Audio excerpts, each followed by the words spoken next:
енді ұлттық дүниеге келген кезде мен қазақ алауыз болады деп ойламаймын. Қазақты боқтаған ешбір шықпайды. Бүгіннен бастап тілін тиямын деген сияқты комментарийлер өте көп болды да. Сонда хабардан сағат 3-те айтысқан ақын жексенбі күні сағат 3-те айтысымды көрсетсе, понедельник күні біз пароходқа жүре алмай қалатынбыз дейді. Бұғайсың мен ата мен білсем сен қожасың деген бәрін жатқан білеміз. Кинода белгілі бір сценарийдің жүйесі бар. Қазір бүкіл қазақтар сценарий жазуды біледі. Бірақ үлкен мәселе бізде диалог жазу мәселесі қиын. Қазақ тілінің дамып жатқан бір сыртқы көрінісі бар. Ол сырты дамып жатыр да, ішкі қазақылық дамып жатқан жоқ. Тренингтер, коучтар үйретіп жатқан, тренингтерде айтылып жатқан кейбір ақпараттарда қазақ осы бір шуақпен айтып тастаған.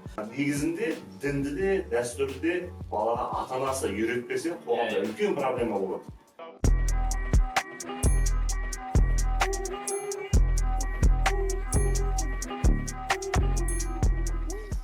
Сәлем құрметті тыңдарман, сәлем құрметті көрермен. Қазір подкастты көретін болып, кезінде тыңдайтын еді, подкасттарын қазір көретін болды. Тыңдаушы жағынан басында. Негізі тыңдау үшін не істеген, кеше ғана балалармен сөйлесіп едік. Вообще жалпы анда соло подкаст дейтін мода болыпты ғой дейді. Мен айтамын, подкаст изначально соло ретінде басталған. Негізі адамдар өзімен өте микрофондардың отырып. Негізі атының өзі iPod-тың касты дейміз.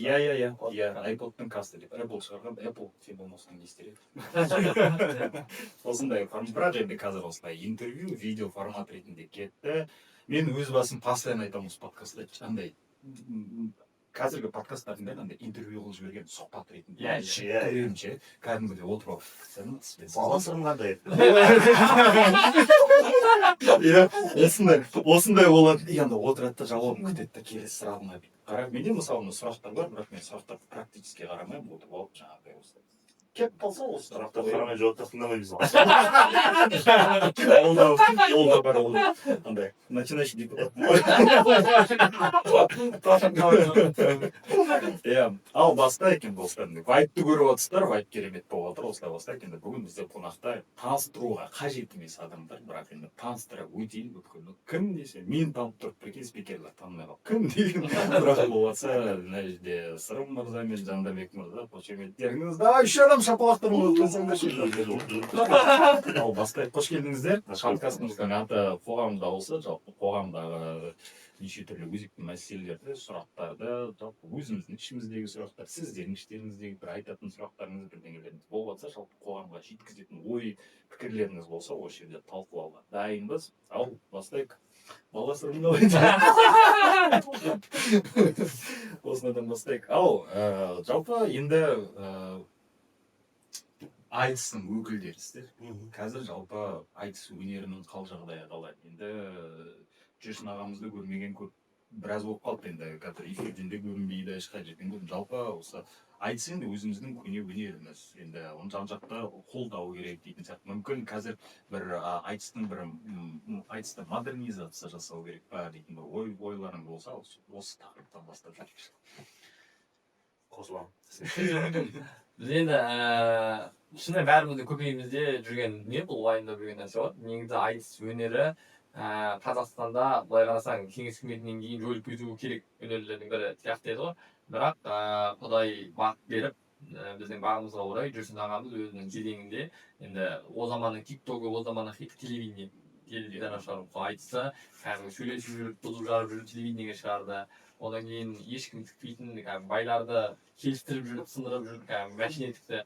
Кәдімгі мысалы Феррари тігіп жатыр деген сияқты көз қосып, ол кезде мәшине тігіп жатыр, телевидение айтып жатыр деген нәрсе, ол сұмдық жаңалық болды да. Сөйтіп айтыс қазіргі деңгейге дейін дамып келді. Және әлі де дамып жатыр. Енді бір бүкіл заңдылықтар өзгеріп жатыр ғой. Енді әрбір дәуір бір 30 жылдай өзгеретін сияқты қазір де бір жаңа кезеңге келіп жатыр. Айтыс сол кезеңге енді бейімделу үстінде. Енді біздің қалай айтсақ болады, бізде Қазақстанда аудитория нарық ондай үлкен емес қой. Бізде 20 миллиондық халықпыз, соның ішіндегі аудиторияға. Аудитория тар болғанның бір қызық жері, бір адам бірнеше жерде жүреді бізде. Кез келген адамды араласаң, бізде енді көп жағдайда айтыскер болса, айтыскер деп қабылдайды ғой. Негізі ол айтыста да жүр, ол бір әннің сөзін жазған, ол бір ан жақта жайдарманда жүр деген. Ан жақта сценарий жазып жатыр деген сияқты. Немесе ол басқа бір өйткені бізде шынымен қоғамында үлкен емес. Бір адам бірнеше жұмыс істеген сияқты, елдің атап жүрген адамдар да бірнеше жобада жүреді. Сол сияқты халыққа негізі айтыста жүрген адам болсын, немесе басқа жүрген адам болсын, барлығының ортақ миссиясы адамдарға әйтеуір пайдалы болу. Сондықтан оның бір жаңа форматтарын әрдайым іздеп жүру керек шығар деп ойлаймын. Біздің Жансырым деген жобамызда сол ниеттен шыққан. Былай қарасақ біз айтып жатырмыз, бір айтыстың бір белгілі бір аудиториясы бар. бірақ оның сыртында айтысты көрмейтін немесе айтысқа қол тимейтін түсінбейтіндер. иә бәлкім түсінбейтін сондай да бір аудитория бар екен да. Өйткені олар көрмейін деп те көрмейді емес, олардың ана ақпарат көп, ана олардың назарында таласып жатқан өнерпаздар көп. Сондықтан оның алдынан айтыс шықпай қалуы мүмкін. UFC шығуы мүмкін, тағы басқа Димаш Құдайберген Тауышында деген ән шығуы мүмкін, бірақ айтыс шықпауы мүмкін деген сияқты да. Сондықтан олардың назарын қалай аударамыз, оларға қалай болса қазақылықты дұрыс нәрселерді насихаттаймыз деген, жалпы пайдалы дүниелерді насихаттаймыз деген уайым болды бізде. Содан бізде Жансырым деген жоба пайда болды. Енді оны көріп жатқан шығарсыздар, ақыры ертең барлығы бір ән тыңдайды екен. Онда біз ол әнді пародия сияқты жасап, ішіне дұрыс мағыналар тығып, қоғамдағы өзекті мәселелерді, ақыры қоғам дауысы деп подкаст қойып жатырмыз ғой, қоғамның шынымен дауысын осы ақындық өлеңмен заманауи әндерді ұштастырып халыққа жеткізейік дегеннен осы Жансырым деген жоба пайда болды. Сондықтан жалпы біздің жаңа кезеңге өтіп, кешегі сахнада айтып жүрсек, қазір бізде арасында айтамыз, енді мүлдем айтыс қойып кеткен жоқпыз. Айтыстың сахнасынан әлеуметтік желінің алаңына жаңа форматпен шығып жатқанымызда айтыстың қалай дамып жатқандығын көрсетсек керек деп ойлаймын. Өйткені біз айтыскер ақындардың өкілі ретінде сол бойымыздағы айтыскерлік өнерді халыққа көрсетудің жаңа нұсқасын, жаңа форматын ұсынып жатырмыз. Яғни ол айтыскерлік ешқандай жоғалып кеткен жоқ, тек жаңа образда, жаңаша форматта. Айтыстан бөлек бізді қазір осы Жансырым жобасымен көбірек шақырады, көбірек таниды. Келесі трек қашан дейтін сұрақ, келесі айтыс қашан еді, келесі трек қашан деген өзің біртүрлі болады екенсің. Бірақ кез келген дүниені, мысалы айтыста да қоғамдық мәселені көтересің, бірақ ол қаншалықты шешіліп жатыр деген мәселеге келген кезде, Жансырыммен жеткізген дүниелердің, қоғамдағы мәселелердің шешілуін біз кейде көзбе-көз көріп қаламыз. Мысалы айтыста айтасың, ол қалады, оны талдап жатқан, ақындар не айтты деп жатқан, оның артынан мәселе көтеріп жатқан бір мемлекеттің ресми өкілінде көрмейсің, немесе айтыстан кейін сондай бір талқылау жиында көп бола бермейді. Ал мысалы осы әлеуметтік желіде біз жариялаған кезде белгілі кәсіпкердің өзі біз шақырып кезінде қазақ тіліне байланысты қазақ тіліне байланысты бір сөздер айтып, қоғамда өзінің сыни пікірдің астында қалды олар. Кейін бізді шақырып, біз осы Рамилдің ұстанымына байланысты сыни өлең айтқан кезде, мен қазақ халқынан басын дейіп кешірім сұраймын, және өзімнің кәсібімді міне қазақшалап жатырмын, және қазақ тіліндегі тұңғыш аудит өткіздім, бүкіл қазақ тіліндегі филолог мамандарды шақырдым деп. Яғни біз оны нақты өзінің аты жөнін атап тұрып сынаған кезде, ол бізді кеңсесіне шақырып, болды мен қазақ халқынан кешірім сұрайын деп өзінің бір азаматтығын көрсетті. Яғни қазақта айтады, иілген басты қылыш кеспейді дейді, өзінің қателігін түсіндірді. Енді оған дейін де пост жазғандар болды, оған дейін де бұл оңбаған екен, қазақ тілін қыстырмай, бүйтпейді деп бетін келіп айтқандар болды. Бірақ сәл юморды, сарказмды қосып айтқан кезде, бәрібір кез келген ұлттың бойында не бар ғой, бір ар намыс ұждан деген болады ғой. Сол точканы дәл тапқан кезде ақындықта өзінің миссиясын толық атқарды деп ойлаймыз. Немесе мысалы әлеуметтік желіде ең соңғы осы қоғамдағы медиа әлемде ең көп таралған дүниелердің барлығы мынау боқтық сөздер ғой. Кино болсын, немесе әннің текстері болсын, боқтықсыз қызық емес болып қалатын болды. Тіпті кинотеатрда бала шағамен үшін өзің ыңғайсызданып қаласың, астында субтитрдан шыққан жазулардың өзі ол масқара аударма. Содан Сырым екеуміз отырып, осыны бір халыққа бір жеткізейік, осыны айтайық деп, ешкімнің бір үндеусіз, ешкімнің бір арнайы бір бұйрығынсыз өзіміз айттық. TikTok'та енді өздеріңіз білесіздер ғой, Facebook, Instagram'да қараған кезде еш нәрсенің шекарасы жоқ. Боқтаса боқтай береді, атаңнан да, шешеңнен де, әкеңнен де боқтай береді. Сол жерде астына жиналған бір 3000-ға жуық комментарийдің бір 2000-ы шын мәнінде біз кейде осы қатты кетіп қаламыз. Енді рас осы қазақты боқтаған ешбір шықпайды. Бүгіннен бастап тілін тиямын деген сияқты комментарийлер өте көп болды да. Сіздер бізге ой салдыңыздар деген сияқты. Сол кезде мына жобаны құр әйтеуір далада дарылдап ән айтып жүрген немесе біреуді мазақ қылып, оны бір әзілге айналдыру емес. Оны қандай да бір өзі сатира, ол сынның үлкен қаруы ғой негізі. Таксиде жатып сол ғой. Соны қайсы? Жетістікті кезінде такси бағасы көтеріп жаңағы таксилердің бағаны көтеріп жіберіп, оның жамбыл ауданының жігіттері жаңағы сол таксилерді іздеп, кейін бізге хабарға шықты. Жігіттер, біз сіздерден кешірім сұраймыз, ол негізінде жамбыл ауданының жігіті емес екен, ол шеттен көшіп келген қазақ екен, бізге қатысы жоқ деп. Кәдімгідей өздері іздеген екен олар. Біздің ауылдың атына сөз келтірген кім ол деген сияқты өздері кешке қарай рейд жүргізген. Содан яғни бұл кеңінен таралып жатыр. Бірақ айтыста да біз қаншама мәселелерді көтердік. Айтыс деген бірақ тікелей өзіме хабарласып мына мәселені сен орынды көтердің біз мынаны шешіп жатырмыз деген адам болған емес мен өзім басымда. Енді басқа ақындарда болған болды ғой енді. ол яғни өзінің бір кезеңдерінде айтыс шешті да. иә қазір заман өзгергеніне байланысты қазір айтыстан да тиімді құрал енді айтыстың шығатын жері енді телевизиялық арнада шығып жүрді ғой одан кейін Иә. қазіргі құралдар басқа сондықтан да мына мысалы әлеуметтік желі арқылы тез жетеді деп ойлаймын мен бұл сұрақты не үшін қойып отырмын осыдан бір 10 жыл бұрын қателеспесем осындай бір ой пайда болды как раз естеріңізде ма шетелде өте танымал формат ана версустар болатын батылдар иә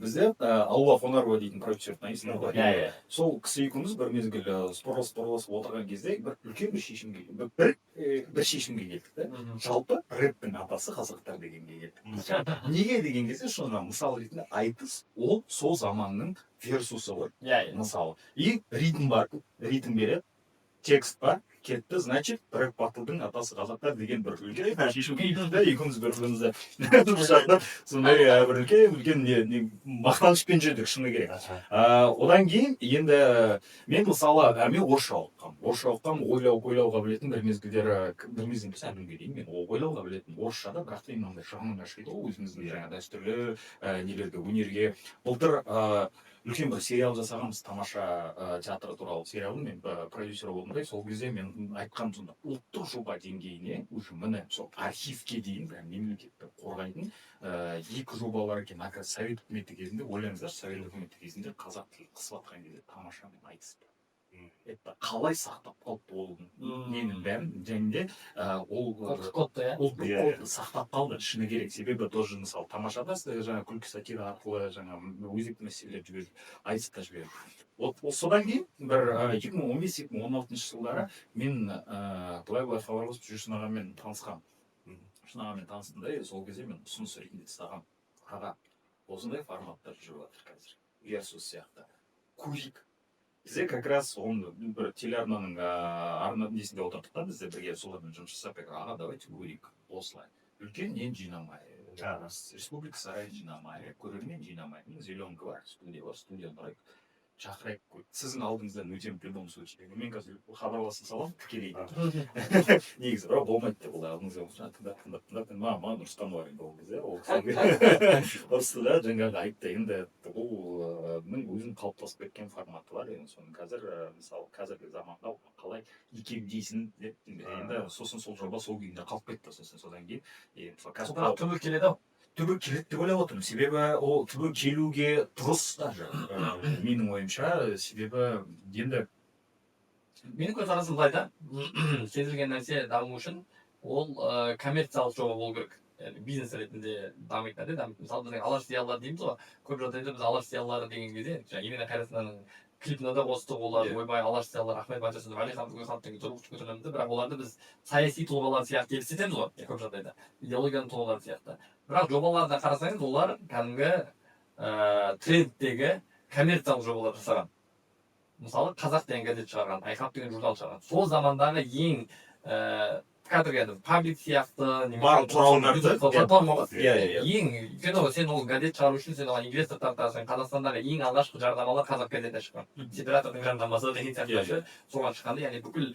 сол замандағы ең тренд нәрсе газет болса олар соны пайдаланған демек айтқым келіп жатқаны кез келген нәрсе даму үшін ол осы заманауи талапқа сай бизнестің шарттарына сай болған кезде ол дамиды мысалы әлемде төбелестің түрі көп бірақ бәріміз UFC-ді жақсы көреміз неге өйткені UFC кәсіп ретінде өте сәтті жоба упаковкасы өте сәтті мысалы мен UFC-ді көрмейтін менің өзім конор макгрегор мен хабиб нурмагомедовтің төбелесі болардан 2 жыл бұрын мен жаңалықтан хабиб пен конор туралы әңгіме шықпай қойды қайта конор барып хабибтің автобуспен көріп кетті деді ма хабиб барып конорға бірдеңе істеді деді мен түбінде мына екеуінің бір төбелесін көру керек деген нәрсе менде болды әйтсе мен бір іздеп жүріп көретін адам емеспін UFC-ді енді қараңыз қарапайым халыққа ол шоу беріп тұр мысалы 3000 теңге ма 5000 теңгесін төлейсің да жаңағы шоуыңды көресің содан ол миллиондаған адам көреді жер бетінде сөйтіп олар ақша тауып жатыр өздері ол бизнесмендерге не керек бизнесмендерге клиент керек ол адамдардан сатып алатын адам керек оны аудиторияны бұлар беріп тұр егер мемлекет болатын болса мемлекет халықтың көңілін аулап жатыр тіпті кеше Трамп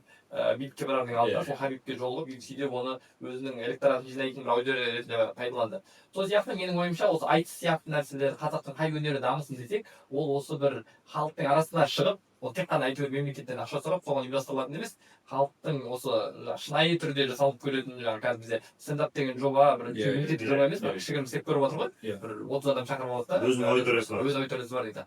Солай болу керек деп ойлаймын. Сол кезде ол таза ашық бәсекеге түскен кезде дамиды. Ашық бәсекеге түскен. Бірақ әлбетте оның бір заңдылықтары болу керек. Ол бір мемлекеттің заңдарын бұзбау керек, адамдарды бір қатыгездікке басқаға шақырмау керек. Ол енді адекватты бүкіл ережелер болу керек қой. Бірақ ашық бәсекеге түскен кезде ол дамиды. Өйткені ол оны дамыту, оны ұйымдастырған адамдардың өзіне қызық болады да. Өйткені аудитория жинаудың бір жаңа тәсілдерін іздеп, таргет жасап, маркетинг жасап деген сияқты бір жаңаша форматпен келеді. Қазір айтыстың өзінің құндылығы жоғалған жоқ. Айтыстың әлі бұрынғы сапасы, ақындардың мықтылығы бәрі сол күйінде. Бірақ оны ұйымдастырудағы осы бір жаңашылдық бәсекеге түспегендіктен болып жатқан шығар деп ойлаймын. Оның жалпы енді қазір жастар көп қой енді мысалы плюс-минус құрдаспыз енді бәріміз. Сіздердің кішілер де бар шығар ойлайсыз. Жалпы ол жас ақындардың немесе даже үлкен ақындардың осындай қазір заманауи форматқа алып келеді деген ойға көзқарастар қалай болып жатыр негізі? Енді біз ашық түрде диалог жасаған жоқпыз, бірақ ішінде қолдайтындар да бар. Бірақ әр нәрсе өзінің дәстүрлі форматынан айнымау керек деген ұстанымда қатып қалған адамдар да бар. Енді біреудің көзқарасын ешқалай өзгерте алмайсың. Енді оның да дұрыс жағы бар өйткені. Иә, түсінікті. енді кез келген нәрсе әрине бізде заманға сай, уақыттың талабына сай дамығанмен, қара өлең өзінің формасында, қазақ ұлттық құндылығы өзінің формасында қалғанын қалаймыз. Бірақ бәсекеге қабілетті болу үшін жаңа Асырым айтқандай халықтың назарында тұрғысы келсе, бір айтыс өнері міндетті түрде ол заманға бейімделу керек. Өйткені бізде мысалы алдыңғы буын жаңа өзіңіз айтып отырған аға буындар айтады, бұрын біз айтысып жүрген кезде теледидарда шақтырмау керек дейді. Хабар, Қазақстан, ОРТ. Сонда хабардан сағат 3-те айтысқан ақын, жексенбі күні сағат 3-те айтысыңды көрсетсе, понедельник күні біз барахолкада жүре алмай қалатынбыз дейді. Өйткені ол ертесі күні жұлдыз дейді. Кеше сағат 3-те айтыс болды, ертесі бүкіл саудагерлер біздің жолымыз жауып, жаңағы өздерінің саудасын тегін беріп, бізді жұлдыз қылып жіберетін. Өйткені халықтың көретін шоуы солай дейді да. Ал қазір әрбір үйде кемінде 80 канал бар. Мына әлеуметтік желілерді айтпаған кезде жаңағы жердің астынан шығып жатыр, біреу аспаннан түсіп жатыр, біреу оң жағынан шығып, сол жағынан шығып жатыр. Сол кезде артыңа баннерлер қойып, ағайын ассалаумағалейкум деп отыра беру, бұл негізінде шын мәнінде басқа өнер түрлеріне қарағанда бәсекеге қабілетті екенін көрсетпейді. Сол үшін ол сахналық жағынан дами ма, айтыстың жұпталу жағынан дами ма, маркетинг жағынан дами ма, айтысқа дейінгі пресс-конференцияларда ақындар басқа шақырыла ма, әйтеуір бұл жерге бір заманауи бір түрі керек ұйымдастыру барысында. Біздің көзқарасымызда солай. Енді оған аға буын қосыла ма, қосылмай ма, оны ашық түрде сөйлесіп көрмек. Бір мезгіл бір орыс жігіт болып еді ғой, мысалы ақын Шперт әлеуметтік желіге жазды да, как раз сол домбырамен жаңағы барынша айтысып деп айтайықшы енді. Бірақ Надежда Лушникова сияқты негізі осы ұлтының өкілдері, біздің осы қатысында тұрған апамыз айтысқа қатысқан. Кәдімгі өзі ұлты орыс, бірақ қазақша айтысқа қатысқан кісілер болған. Ол күшті ғой. Мысалы мен жаңағы ана жігітті көрген кезде ол орысша айтады. 4-5 шумақ нелерін, өлеңдерін айтады да. Шығады жаңағы метроға түсіп. Мысалы Балғынбек ағамыз бен Ринат ағамыз орысша айтысты ғой. Осыны мен Ресейдің пабликтерінен көрдім. Ол енді қараңыздар, айтыс болған дейін Мәскеуге де барып келген. Мәскеудің төрінде өткен айтыс олай танымал болған жоқ. Оны осындағы ақындар біледі, ақындардың Москваға барып айтысып келгенін. Ал Алматыда Республика сарайында отырып, Балғынбек пен Ринаттың орысша айтысу, бұл ресейлік пабликтердің ішінде қиындысы жүріп, оған жаңа ресейлік танымал блогерлер қарап өздері пікір білдіруінің өзі осындай өнер бар екен. Реакция білдіріп жатыр да. Себебі дейтін біреу көреді да, ол видеоны сосын барып что это такое дейді. Астындағы комментарийлердің айтыс дейді. Айтыс деп те жаңа Википедиясынан оқиды да, сосын кетеді. Ол жерде дамиды ғой, иә. Себебі мен былай ойлаймын, жақында ғана бір кімнен бір біздің Қазақстанда бір Австралияға турмен кеткен ғой. Ойлаңыздар. Былай қарап отырсаң, кім бар Австралияда деп. Жарыса, кенгурулар жасындап жатай ма? Ол ғой. Стамбулға, Турцияға барса, Қазекең бар ол жақта. Европада Қазекең бар. Америкада, Австралияда, оказывается, Австралияда бар екен. Австралияда да бар екен. Сөйтсе, кәдімгідей солдау дейді. Солдау. Австралияға кетіп жаңа өзінің стендап турын жасауды. Соны мен ойлаймын да, тем более о жақта жүрген қазақта аш қой. иә Өзіміздің өнерге қазір Шөлдеп өңдеп жүр да, оны деген сағынышпен ойлаңыздар. Мына жерде қазір айтыстың деңгейін жаңағы бір деңгей деп айтпайын, деңгей демей ақ қояйын, формат, жеткізу форматын кәдімгідей масштабқа жеткізсек сонда дейтін. Бұл жерде бір көбісі қателескен нәрсе мынау деп ойлаймын мен. Бұл жерде айтыстың өзінің форматын ешкім өзгертпейді негізі. Өзгеру керек емес та. Керек емес. Ол екі ақын кәдімгі қара домбырамен, өлеңмен айтысып жатыр деген нәрсе, ол база. Иә. Ол өзі де қызық нәрсе. Оған бір жаңа ештеңе қосудың немесе бір орысша сөз араластыру керек деген нәрсенің қажеттілігі жоқ. Ол жаңағы балғынбек ағалардың креативтері болмаса арасында қосқан. Негізі оған ондай шарт жоқ. Мәселе оны насихаттауды. Өйткені мысалы UFC деген төбелес осыдан 100 жыл бұрын адамдар қалай төбелессе, тура солай төбелесіп жатыр. Мысалы жиі айтып жүретін мысал бар да, біз осы 2000 қай жыл екен нақты есімде жоқ. Бақанасыста айтыс болды. Өмірзақ Сәрсен ағамыз айтысқа демеуші болды. Сол кезде мына жерде сахна тұрды далада. Мына жерде сахнаның шетінде бір боз өлең балуандар күресетін алаң тұрды. Сонда 50-60 адам жаңағы боз өлеңдегі балуандардың күресін көрді да, қалған халықтың бәрі айтысты көріп тұрды. Біз айтыс болғаннан кейін бүйтіп қарасақ, дәл жігіттер бір борқ-борқ етіп мақтап жатыр екен. Содан осы жобаны енді қараңыз, Арман Шораев ағамыз Қазақстан барысы деп алып шықты. Жаңағы 50 адам, 60 адам жиналып тұрған ас жиында бір-бірін мақтап жатқан үлкен жігіттердің күресін Астананың төрінде өткізіп, мен соған өзім 6 мәртеме билет сатып алып бардым. Өйткені жылда күтемін да, қай өңірдің балуаны, түйе балуаны мықты болады. Және оған алтын тай тұяқ тігіп, оған иығына қасқырдың терісін алып шығып, жеңілген балуанның үстінде қасқырдың терісін сыпырып алып кетіп, оған жаңағы қазақтың әдемі әшекейін асынған қыздар келіп, жаңағы қасқырдың терісін табыстап жатуы, олардың қазақ үйден шығуы, ортасында жаңағы Кенен Әзірбаев, күрес кейде сылбыр болып қалады, бай болып қалмаса, халық ұйықтап қалмасын деп Кенен Әзірбаевтың балыққа сая судан терең оңай, ақынға қара сөзден өлең оңай дегенде, сол музыкамен болып қойған біз өзіміз дік деп отырмыз да. Қарасақ, кеше ғана 50-60 адам әр жерде ас жиында күресіп жүрген балуандар ертесі Билбордта олар жеңіп келген кезде облыстың әкімдерін күтіп алып, қандай мықты тұлғалар шықты. Арман Шораев ағамыздың қазақ күресіне жасаған бір жаңалығы болды да. Егер ондай жоба болмаса, қазақ күресі, мысалы әлемде күрестің өте озық түрлері көп қой. Дзюдо қандай, еркін күрестің жанкүйерлері қандай мысалы да. Соған балама ретінде қазақтың күресін және оның ережелерін жаңағы тіземен түссе бүгіп ай, жартылай, жамбас, қазақша атау беріп дегендей. Кейін әлем барысы болып. Кейін ол әлем барысы болып, шетелден жаңағы мықты спортшылар келіп, ол дамыды. Кейін әскер барысы, өнер барысы, бірінен кейін бірі кетті да. Яғни қазақ балуандары танылды, қазақтың ұлттық рухы жаңғырды, бірақ күрес түбегейлі өзгеріп кеткен жоқ ол жерде. Балуандар бірімен құшақтайды, әдістер солай, бірақ форматы, сыртқы форматы қана өзгерді. Мен ойлаймын, айтысқа да коллаборация ретінде ой келіп отыр да, қазір мысалы бір ертең бір өнер барысы, бір қазақта жаңағы әлем барысы бір болыватқан жағдайда, ойлаңыздар, просто қазір айтыскерлермен да, мысалы сіз дейтін бір балуанды қолдайсыз, бір балуанды қолдайсыз да, и просто батл кетеді. Мысалы, просто әлеуметтік желіде, допустим, кетеді, сол мына жаққа бір панч кетеді, сіз мына жаққа панч берсіз, ол да бір үлкен сатпайын. Бізге қазір осыған байланысты ұсыныс түсіп жатыр, Найза лигасына. Найзада осы екі боец бір-біріне трэш-топ жасайды ғой бәрібір. Енді кейбір спортшылар тіл болмауы мүмкін, ойларын дұрыс жеткізе алмай қалуы мүмкін. Соған екі жауынгердің жанына екі ақын шықса. Яғни Нұрбек Тарбал ағамыз бізге хабарласып шықты. Бір-біріне анайы сөздер айтып емес. Менің алып келген батырым осындай жауырыны қақпақта, жөрігі тоқпақта ердің көреміз деген нәрсені. Бұл бұрында да солай еді ғой, әрбір ақынның жанында батыр жүрген, батырдың жанында ақын жүрген. Соның бір заманауи формасын жасайық деп ұсыныс білдірді, алдағы уақытта ол да болып қалатын шығар. Өте күшті болады. Даналы айтып хабарласып қалғанда көремін. Айтпақшы жаңа енді UFC туралы түрттік қой, жаңағы маркетинговый несі ретінде, жаңағы үлгісі ретінде. Мынандай не болды, Дэна Уайт туралы бір деректік фильм болған, түсірген. Біз білмейтін Дэна. Дэнаның даналығы. Дэнаның даналығы.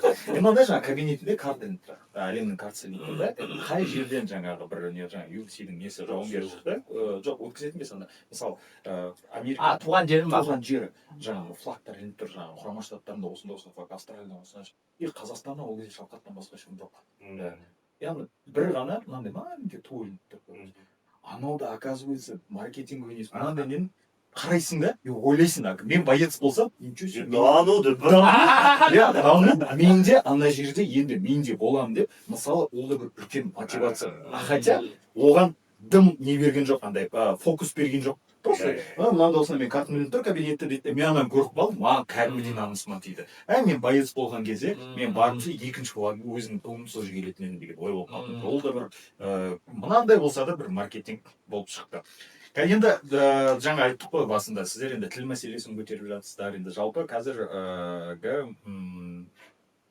қазақ тілінің дамуы қоғамда қалай мысалы жаңа кинотеатрда субтитрларды айттыңыз ғой менің ол қалай айтсам екен мен кино сериалдармен айналысамын әлі күнге дейін и дубляж жасағым келеді қазақша қазір мысалы болып жатыр ғой қазір бір мультфильм болып жатыр 10 адам келеді дейді Лило Стичка 10 адам келеді дейді мысалы оқып отырмын қазір трекста твиттерде оқимын 10 адам келеді әрі келсе сеанстардың бәрі таңертең тұрады ол таңертең қойған себебі ол кинотеатрлардың қысуы емес енді кинотеатрларда оларда жаңа не ғой коммерческий структура оларға да енді адам көбінесе көп адам келсе олар кешке де қоя салады деген сияқты ол жағынан енді кинотеатрлар сөйтіп қажет емес деп ойлаймын бірақ енді сапа ең бірінші сапа жаңағы субтитрларды оқыған кезде өздеріңіз көріп жатсыздар орфографиялық қателер өте көп кейбір кезде мысалы андай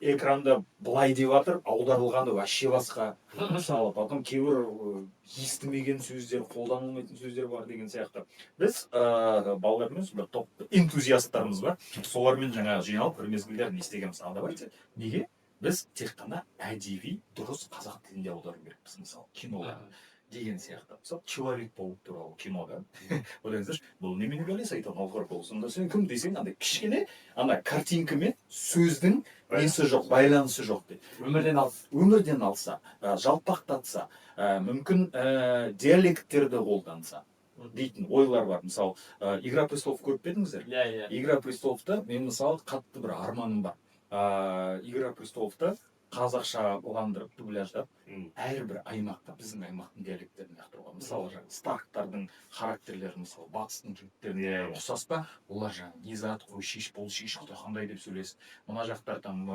кішкене оңтүстіктің балаларына ұқсай ма ал давайте сіздер онда осылай сөйлеңіздер былай сөйлеңіздер деген енді үлкен бір ой бар сіздердің жалпы осындай қазақ тілінің енді қазіргі жақсы қазіргі статусы қазақ тілінің статусы өте жақсы себебі әндер арқылы осындай кинолар бір 5 жыл бұрын голливудтық кино қазақшаға аударылды дегеннің өзі де бір үлкен бір арман мәселе еді иә қазір қалай болады өздеріңіз енді мамансыздар ғой тілдің ең біріншіден енді менің көзқарасым бұл жерде енді екі мәселе бар иә бір қуанатын жағы да бар бірақ бір сынайтын жағы да бар қуанатын жағы шынымен өзіңіз айтқандай қазақ тілі қатты дамып жатыр бұрынға қарағанда шынымен қазақ тіліне деген сұраныс қазақша әнге деген сұраныс қазақша киноға деген сұраныс артпаса кеміп жатқан жоқ адамдардың арасында бір қазақ тілді болсын немесе қазақ тілді дүниені көреміз деген дүние бар бірақ өкінішке орай қазақ тілі өзі қазақ тілінің құндылығын насихаттап отырған жоқ қалай айтсақ болады мысалы негізі менің байқағаным тіл деген нәрсе диалогтармен есе қалады сонымен дамиды мысалы бізге орыс тілінің сіңуі тек қана біздің орысша оқығандығымыздан бір бірімізбен орысша сөйлегенімізден ғана емес біздің тұтынған киноларымыздағы қызық моменттер диалогтар біздің миымызға кіріп кеткен бригаданікі бумердікі немесе жаңағы кеңес үкіметіндегі кинолар болсын немесе одан кейін анау біздің анау голливудтың киноларын орыс тілінде көрдік қой сол кездегі бір қысқа диалогтар біздің өмірлік күнделікті қолданатын сөзімізге айналып кеткендіктен біздің миымызға орыс тілі сіңіп кетті сондықтан біз қазақша сөздің арасына орысша сөзді қосамыз ал енді бізде қазір қазақша жазған кезде жаңағыдай бір мәселе өмірден алыс қылады егер жоқ өмірге жақындатамыз десе қатты қарабайырға жібереді енді бұл жерде мысалы менің атым қожа деген классикалық кинолармен жүрген жерде айтып жүреміз сол жердегі әрбір диалог мысалы есе қалып кеткен мынау бұл қайсың ей мен ата жоқ атам ей мен білсем сен қожасың деген жердің бәрін жатқа білеміз өлген адам сөйлемейді деген сияқты кәдімгіден спорт болыңыз дейсің мысалы анау осы сөздердің өзі мысалы елдің арасында өлген адам сөйлемейді деген нәрсе қазақтың тілі қазақтың сөздерін диалогтарын бір әдемі тіркестерін қиын қылады немесе қыз жібектің киноларында жаңағы қанға ұнатып қырдық шаңға ұнатып ұрдық қылыш қысқарып пышақ болып қалсын айдақ қысқарып таяқ болып қалды деген сияқты ана образ бекежанның образымен бірге сөз де жатталды да мәселе оған дейін қыз жібекті көрген адамдардың барлығы бірдей әдебиетті терең білмеуі мүмкін бірақ ана бекежанды жақсы көріп тұрған кезде оның аузындағы сөзбен бірге жұтып қойды бізде өкінішке орай сол дәл кинодағы сәтте кадрда ана кейіпкер айту керек моменттерді дәл аузына сөзін салып бермейді. Сол нәрсе насихатталмайды. Кейіпкердің психотипіне келмей Келмей қалады. Мысалы егер жаңағы Лило Стичтің ішінде егер сондай бір қызық диалогтар болса, және бәлкім ол тиктокта басқа да тарап кетсе, мен соған қызығып барамын негізі. Сол іледі бізді. Бізде өкінішке орай жазылған кезде әйтеуір жазу керек. Қазақша жазсақ болды деген сияқты не бар да, әзірге сапа көтерілмей жатыр. Иә. Бұның енді кемшілігі неде? Бізде өйткені кадр барлығы, кинода белгілі бір өзіңіз кино саласында жүрсіз ғой, кинода белгілі бір сценарийдің жүйесі бар. Кәдімгі бүкіл қазақтар сценарий жазуды біледі. Бірақ үлкен мәселе бізде диалог жазу мәселесі қиын. Иә. Адамдардың арасында. Осы жасанды көп. өте жасанды, халыққа тарамайтында. Енді сол диалог нашар болғаннан кейін ол кино шықпайды. Пластмасс. Енді өмірдегідей жаз десең, оған міндетті түрде орысша қосып, жаңағы шала қазақша болған кезде бір өмірдегі сияқты болып тұрады да бізге ше.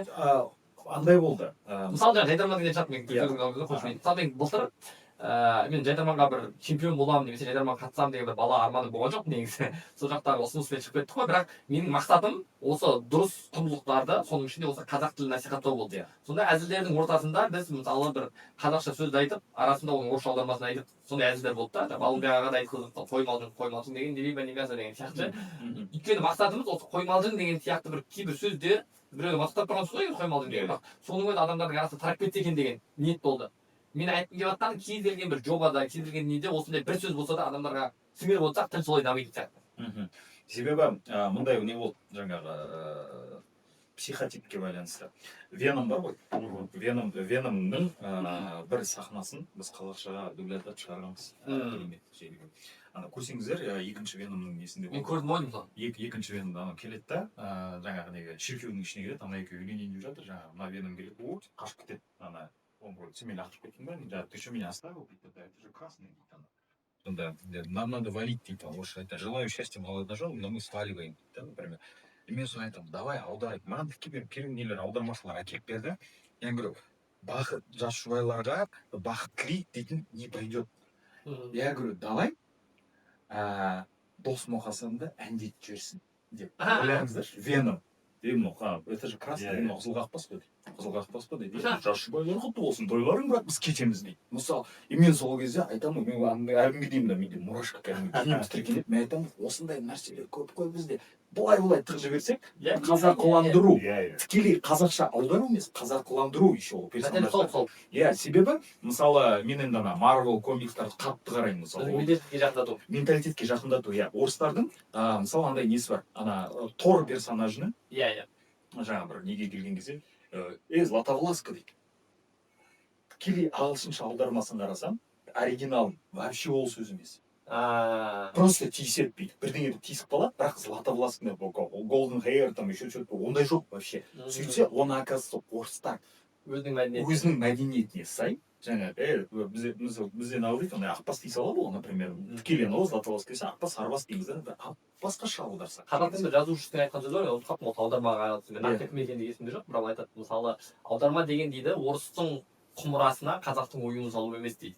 Аударма дегеніміз орыстың құмырасын сындырып, қазақтың қайтадан торсығып жасап шығару дейді да. Осы мысалда енді менің ойымша. Және бір орыстың жазушысының тағы да сөзі бар да. Перевод как женщина дейді. Если она красива, то не верна дейді. Если верна, то не красива дейді. Осы мәселе. Айтыста Серзат айтты ғой, Марсе, айтып жатыр сонда. Тіл жайлы айта жалыққанбыз, бұл күні ұяламыз, халықтанбыз дейді да.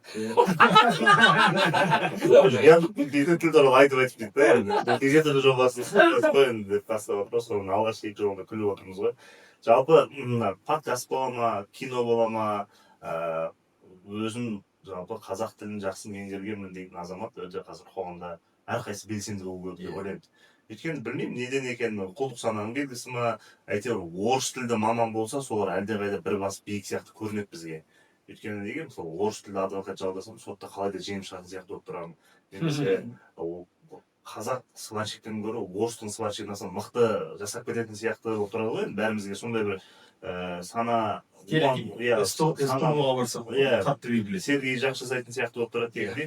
Осыған енді бағанағы айтыстың жобасы бола ма, не нәрсе болады? Өзі қазақ тілін жақсы меңгерген адамдар, жаны қазақ, қаны қазақ адамдар өзінің саласында өте белсенді және сапалы жұмыс істеу керек қой. Мысалы, бізде мынандай нәрсе бар да, жаңа мен мысалы жаққа кешігіп келдім ғой. Бізде көп жағдайда кешігіп келген адам не дейді? Енді қазақпыз ғой енді дейді да. Қазақ. Иә.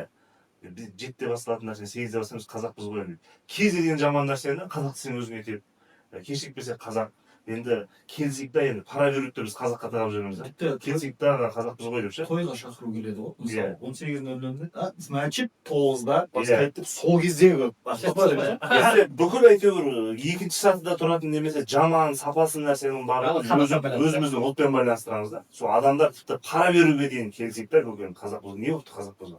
Қазақ болсаң қазақтар мүлдем параға алдынапы хал емес деген сияқты ұғым тумайынша, Иә. қазақ болу пара берген несін ұқты дейтін. иә, ол ұлттық сапада көтерілмейді деп ойлаймын да мен. Сондықтан әрбір салада қазақ тілін меңгерген азамат белсенді болу керек және сапалы жұмыс істеу керек. Сол кезде ол әйтпесе қазір біреуді бір мәжбүрлеп, я болмаса плакатпен шығып, біреудің аузына қазақ тілін балғамен ұрып салатын заман емес. және бұл жерде енді сөздің алдында мен қосып жатқан өте дұрыс нәрсе айтып отырсыз да, бізде көрдіңіз бе анау қазақ тілінің дамып жатқан бір сыртқы көрінісі бар. Ол сырты дамып жатыр да, ішкі қазақылық дамып жатқан жоқ. Мысалы бізде осыдан 2000 жылдары енді сол кезде бала болдық қой, мектепте оқып жүрдік. Сол кезде біздің үлкендеріміз айтатын, мә орыс тілді балалар ұятсыз, орыс тілді контент ұятсыз, өйткені ұятсыз бағдарламаның бәрі орыс тілінде болатын, ұятсыз әннің бәрі орыс тілінде болатын деген сияқты қазақы бала жақсы деген нәрсе болатын. Қазір қазақ тілі дамығанның бір кері әсері, қазір ұятсыз қазақ тілі бар да. Яғни қазақша, былай қарасаң қазақша сөйлеп тұр ана балалар. Бірақ айтып отқан әні ұятсыз, боқтаған кино,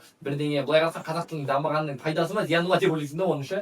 Бәлкім бұлардың қазақша үйренгені жақсы ма еді, әлде орысша сөйлей берген дұрыс па еді деген сияқты. Менің бір кішкене соған қатысым бар. 2019 жылы Қайрат болмаған бол деген сериал тұрса.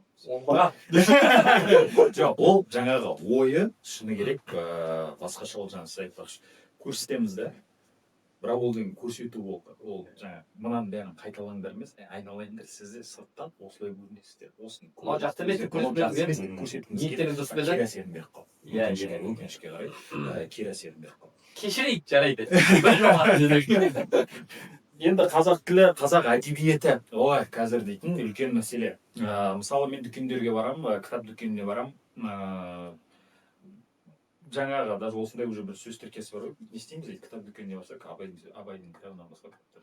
Мысалы, қара сөзден басқа кітап жоқ дейді. Соны шыны керек. Кейбір кезде жаңа барғың келеді, бір осындай кітаптың қазақша нұсқасын оқығың келеді, бірақ жоқ. Қазір шүкір шығып жатыр, бір үлкен баспалар бар қазір шығарып жатқандар. Бірақ мен бір жігіт туралы айтқым келеді. Ол жігіт жаңа Игра престоловты қазақша сөйлемейді, мүлдем сөйлемейтін бала. Қазақша вот қазір жасы 37-ден 38-ден қазақша мүлдем сөйлемейді. Ол айтады, бірақ мен түсінемін дейді, ол енді менің қатем емес дейді, мүмкін сол заманның қатесі шығар дейді, бірақ мен сам не хочу дейді, чтобы мои дети были как я. Разговаривали только на русском, я хочу, чтобы они казахский язык говорили. Бірақ мен, иә, ол айтады, мен енді қазақ тілін оқиын десем, мен сөгетіндер ғой. Жаңа кішкене қателесіп сөйлесіп кетсем, сен кесіп сөйлегенше орысша сөйлей бер. Мен содан кейін қысыламын. Аямайды ол бізде. Аямайды, қатты аямайды, иә. Одан кейін сол жаңағы айтады. Енді мен өз басым мен ағылшын тілін қалай үйрендім. Жаңағы мектепте оқыдық, курстарға бар, неге бар, дым миыма қалмайды дейді. Бір мезгіл бір ән ұнап қалды. Жаңағы Эминемнің бір несін, жаңағы сөзін түсіну үшін ағылшын тілін оқи бастадым. Сосын одан кейін біраз жылдардан кейін енді жаңа Игра престоловты қарап жүрген да, как раз ол кезде жүріп жатқан қыз екеуі жақсы көреміз дейді. Кәдімгідей отырып алып чипсымызды алып жаңағы қараймыз дейді да. Сол кезде ой келді дейді. Что если мен қазір Игра престолов арқылы қазақ тілін үйреніп алсам? Сөйтіп, мен қайдан білейін дейді, ол жаңа айтып, мен қайдан білейін дейді, шығып бардым дейді, кітап магазиніне, эйфория дейді, кітап магазиніне барсам, Игра престолов бар, қазақшасы жоқ дейді. Үйге келіп настроение түсіп кетті дейді, отырым дейді, бірақ мен уже оқығым келіп жатыр. И сон жаңағы бастадым дейді, мен сияқты жігіттер қазір болса, кітапқа барып, олар да қадалып келеді ғой дейді, дүкен магазиніне кітабын таба алмайды. Ол ситуацияны өзім өзгертейін деп ойлаңыздаршы, эйфориясы соншалықты интернетпен кіреді ана Джордж Мартин Игра престоловты жазған адам соның жеке сайтын тауып алады, оған тікелей жазады, там Hey George, I'm from Kazakhstan, I'm a big fan of Game of Thrones, соңында маған Игра престоловты қазақша аударуға рұқсат беріңізші. просто жазып жібердім дейді да, кешке тұрдым мен маған не үшін жауап береді ол бүйтеді сөйтеді уже эйфория жібергеннен кейін қоя салдым дейді. 2 аптадан кейін жауап келеді дейді. Сәлем, рахмет, үлкен сәлем Қазақстанға, білген жоқ ол жақта фанаттар бар екен, сен почтаңды юристтеріне бердім, олар хабарласты. И жаңағы бір ай дейді енді үлкен не болды дейді, сөйлесу талқы жаңағы осылай келіссөзбен келісіп жатыр дейді да. Сол кезде дейді біздің мемлекетіміз жақсы көріп қалдым дейді да. Айтады уже бәрін келісіп болғаннан кейін договорға реквизитіңізді жібер десе мен ё-моё менде баспа жоқ қой дейді да. Мен дым істей алмаймын дейді. Жаңағы мен эйфориямен кеттім сөйлесіп кеттім естіп жатқан кезде реквизит жіберіңіз деген кезде мә деп компания ашу керек екен ғой. Сөйтіп 1 минутта егов арқылы компанияны тіркеп, все осындай компания жасап жібердім дейді жаңағы болған. Все лицензия келді да, ойлаңыздар, Тақтар таласы деген кітап шығарды. Қалай? Өзімді табандылығы болып тұр ғой. Табандылығы. Орысша қазақша сөйлей алмайды ана жігіт. Бірақ ол жаңағы айтады. Соңғы мен ойладым дейді. Енді мүмкін мен енді қазақ тілін меңгермесем де мен жаңағы мамандардан казуалар, филолог мамандар шақыртты, жаңағы кітапты аударып, өзі үлкен не дейді, атауын қатты дейді. Енді Игра престолов тақтар ойыны ғой дейді. Иә. Тікелей аударса тақтар ойыны. Бірақ жаңағы филологпен отырып Мағынамен аударып. Сол дұрыс қой енді. Тақтар таласы деп кетті дейді да. Сосын жаңағы картасына дейін іштегі ана Вестерос картасында кішкентай мынандай нелер тауып қойыпты. Ана кішкентай ауылдардың атауы біздің ауылдарды беріп жүрді. Бәрібір өзіңіз секілденіз. Асай дейтін ба кішкентай мысалы. Мен сол кезде жаңағы ойлаймын да. Қазақтың ұғымына сай деген да. Бір жігіт қанша шаруа жасап тастады. Мен соны айтамын да неге бір жабылып бәріміз бір үлкен кітаптар шығармасқа дейтін сияқты. Енді өздеріңіздің оқитын мүмкін бір енді қазақ әдебиетінен емес мүмкін басқа осы әлем әдебиетінен оқығыларыңыз келетін кітаптарыңыз бар ма деген сияқты. Или осы кітапты аударайықшы деген қазір мүмкін біз де сізбен бірге қазір Еговтан тіркелесіп аударып жібереміз деген сияқты. Енді мен айтқым келетін нәрсе бізде қазақта бірлік болмай тірлік болмайды деген сөз бар ғой. Соны өзгерту керек деп ойлаймын мен. Сонда тірлік болмай бірлік болмайды деп ауыстыру керек. Өйткені ортақ бір тірлікке бірікпесең басқа неге бірігесің? Біз қазір аудармамен емес, бұрынғы мақалдарды өзгерту. Қазақшаның аудармамен айналысамыз. Өйткені бізде жаңағы бірлік болмай тірлік болмайды деген мағынасы дұрыс қой. Бірақ анау көп нәрседе мен қазіргі нарықтық экономика, осы капитализмнің заманында түсініп жатқанымыз ортақ тірлік бізді біріктіреді. Екеуміздің бір ортақ жобамыз болған кезде біз күнде жолығамыз, сөйлесеміз, талқылаймыз деген сияқты.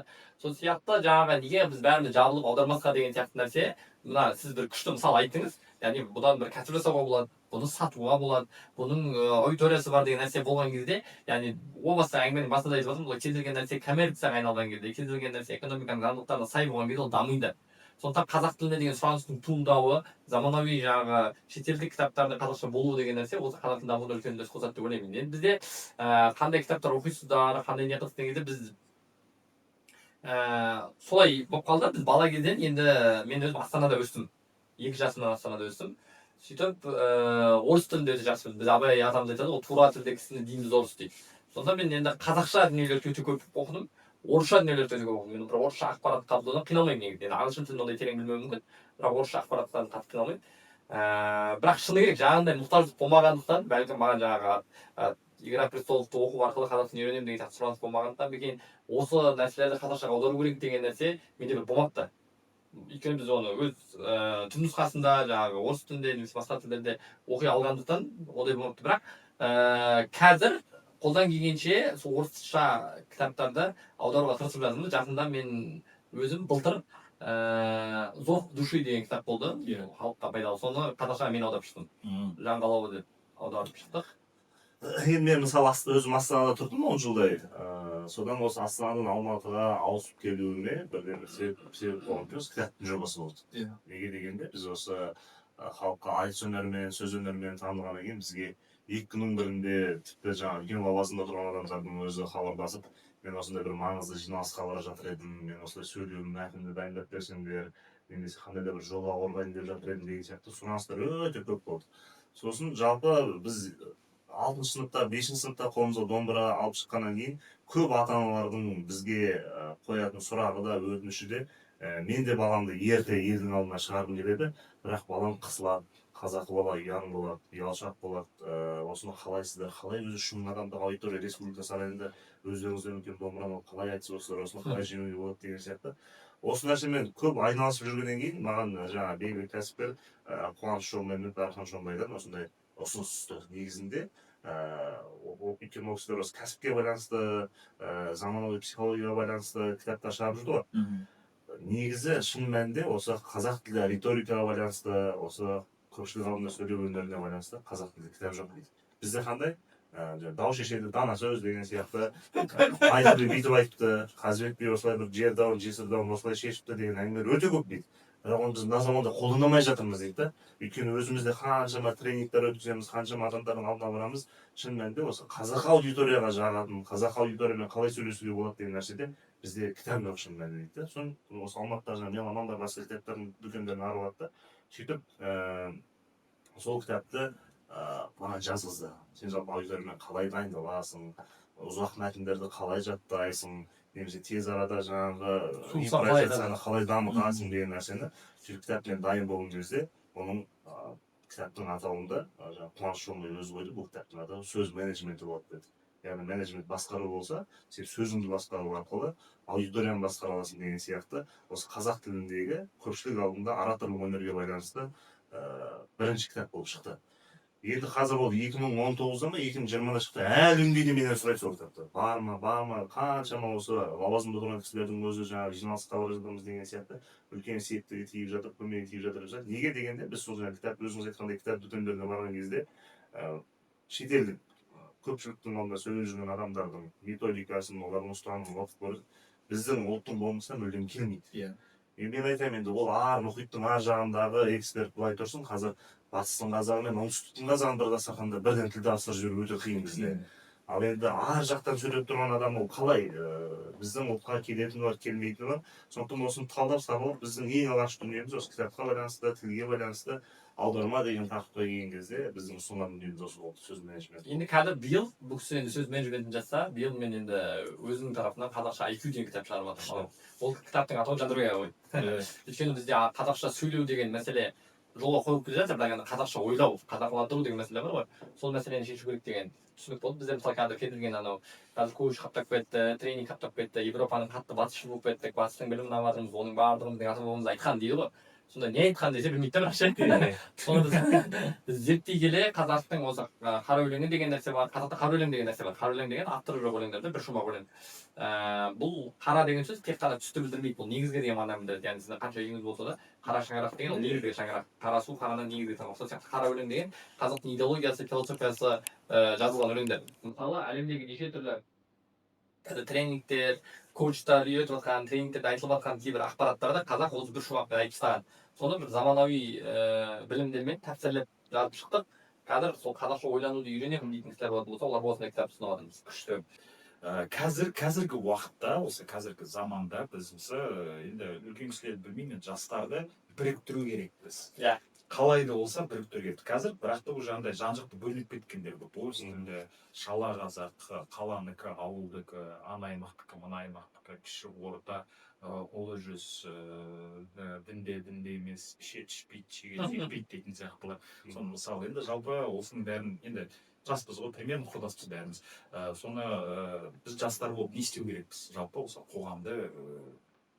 қоғамның бетін бір бағытта бұру үшін. Меніңше сол жаңағы жобалар сияқты. Тірлік па? Иә, тірлік. Өйткені мынандай да, мысалы, мемлекет құру деген нәрсенің өзін бір тірлік ретінде қарастыру керек па, негізі. Керей мен Жәнібек, мысалы, қазақ хандығын құрып жатқан кезде, олар кәдімгі қазақ деген бренд қалыптастырды, соған жиналды. Әйтпесе біздегі бар ру басқа елдерде бар.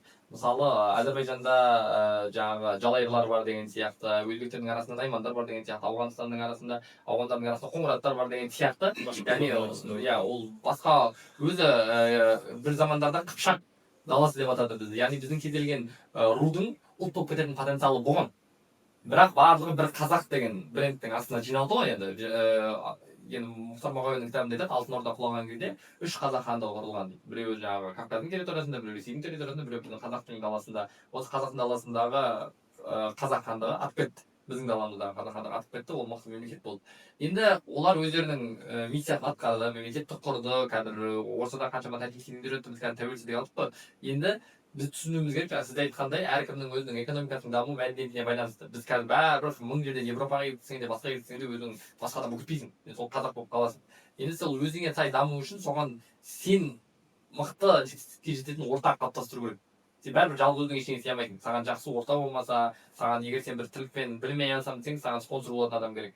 Ақшамен кәсіппен айналысамын десең, саған бірдеңе үйрететін немесе бір білім беретін адам керек, немесе сенімен бірге жұмыс істейтін, сені насихаттайтын адам керек деген сияқты бәрі бір-бірімен байланысты. Енді осыны бұл ортақ тірлік. Бәріміздің дамуымыз ол бәрімізге ортақ тірлік. Бір-бірімізге көмектеспесек, жеке-жеке ештеңе істей алмаймыз деген нәрсеге түсінген кезде адамдар бірігетін сияқты. Енді оны біріктіру үшін бір айғай, ұран, халыққа насихат айта бермей, бір жобалар бастау керек. Мысалы, біз Жандарбек екеуміздің бірігіп жүргеніміз, мысалы, ансамбль деген бір жоба бастадық, болды күнде біргеміз да, былайша айтқан кезде. Сол сияқты бір жобалар ойлап тапқан сайын, адамдар бір қарапайым жайдарман деген жобаның өзі қаншама әр өңірдегі студенттерді біріктіріп, бір-бірімен бірге жұмыс істеп, ана мінездерін көтеріп, сценарий жазып, ана жақта қойылуға алып келіп жатыр да. Осындай өңір бар екенін де білмедік. Мысалы, Жуалы. Иә. Жуалы ауылын көп ешкім білмейтін. Жайдарманның арқасында танитын болды. Менің ауылым, мен мысалы, Индерден, Индер Орамал. Ол Индер дейді. Андай кішкене өзіңе приятно. Және олардың табиғатын түсінесің ғой. Ана командаға қарап, Индердегі адамдардың осындай қандай болады. Сосын өзіңнің жобаңа да байланысты, осыған Индердің жігіттері керек қой деп хабарласуың мүмкін да, мысалы, батыстың жігіттері ондай қатырады. Мысалы, бізде қазір Қазақстанның әр өңіріне байланысты, мысалы, белгілі бір ақпараттар қалыптасты деп ойлаймын. Мысалы, біз ән деген кезде, мысалы, менің есімім Ақтөбе түседі. Өйткені Ақтөбенің жаңағы әншілер Димаш Құдайбергенов, жаңағы Қайрат Алагөзовтер әннің сөзін жазады, Шынберген Сүлейменовтер, қазір Нурбуллин мысалы. Не деген кезде, Орал деген кезде әділ, мәдениет, өйткені көп әзілкештердің көбісі Оралдан шыққан. Негізінен жаңағы Тұрсынбек Қабат бар, басқа бар деген сияқты. Яғни осы Оралға барған кезде олармен бір мәдениет қандай не жасауға болады? Әрбір өңірдің мәдени коды. Мәдени коды бар, иә. Енді осы нәрсе сол жобаны біріктірген кезде, немесе адам таңдаған кезде, мысалы сен бір кино түсіріп жатқан кезде, Оралдың адамын алу керек деген сияқты сенің түпкі санаңда бірдеңе жұмыс істеп тұрады ше. Әзілге мына жігіттер пайдалансақ болады. Әнге мынау кішкене әнді осы кім селеді деген сияқты. Демек, осындай бір жобалар болса, адамдар жайлап бірігетін сияқты, ортақ бір пікірге келетін сияқты. Менің көзқарасым. Жаке? Не факт деп енді жалпы өзі бірігу деген не өзі? Бірігу деген көп адамдар ойлайды ғой, топтасып алып, бәріміз бір отырайық дегендей. Шашын жеп па? Иә, шашын жеп бір жерде отыру керек. Мен жалпы қазір қанша адамдар болса, сонша пікір бар, сонша көзқарас бар. Оның үстіне біздің көп ұлтты елде тұрғаннан кейін, әр рудан құралғаннан кейін, қазақтың осылай жүруі де бір заңдылық негізінде заңдылық. Енді ұлттық дүниеге келген кезде мен қазақ алауыз болады деп ойламаймын. Өйткені ол қарапайым, өткенде ғана марқұмға байланысты болған дау-дамайда көрдік қой, халықтың қалай бірігіп кеткенін. Мысалы, ешкім ол жерде дәл бір қазақтың басына келіп тұрған зобалаң жоқ. Бірақ осы тіл деген нәрсені үйде отырып сезініп, егер біздің тілімізді құрметтемесе, біз де оларға бармаймыз деген сияқты бір ауыздан ешкім оларға үгіт насихат жүргізген жоқ. Сондықтан ойлаймын, қазақтың қанында жалпы бір ұлттық нәрсеге келген кезде бірігу ол ежелден бар және ол жойылған жоқ. Енді осыған байланысты бұны әрмен қарай дамытудың жолдарын тек қолға алу керек шығар. Мысалы, әлгі түріктің бір қысқа WhatsApp'та тараған видеосы қатты бір танымал болды ғой. Бір диқаншы далада бидайын орып жатады, мұғалім сабақ беріп жатады, ар жақта тағы да бір маман сварщик па, темірді қағып жатады, сөйтіп тұрған кезде ана түріктің қызыл туы бүйтіп құлайды ғой.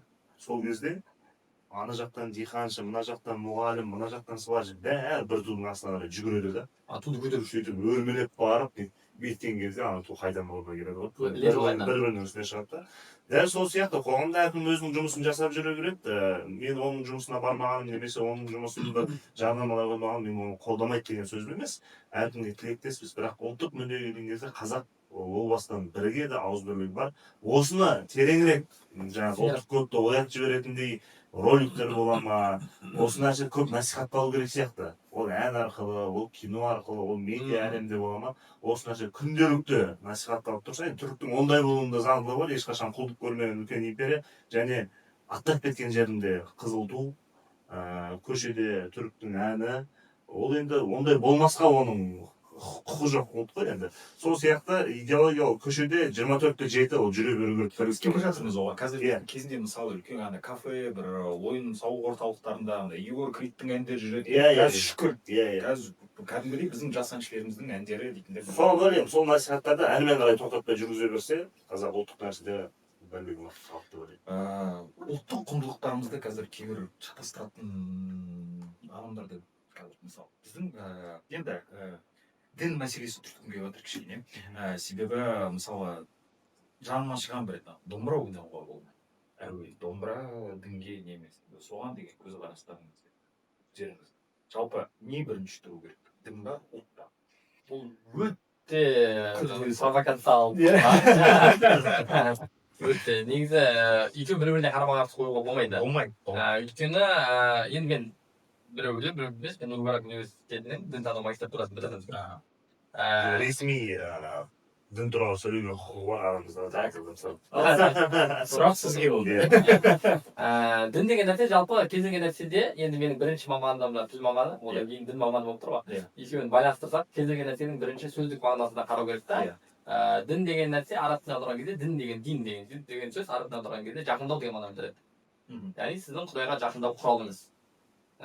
Бізде өкінішке орай дін деген нәрсені құлшылықтың элементтерімен ғана шектейді. Намаз, ораза, атрибуттар ше, сақал, орамал деген сияқты. Иә, оның барлығы заң, оның барлығы міндетті, бірақ дін онымен шектелмейді.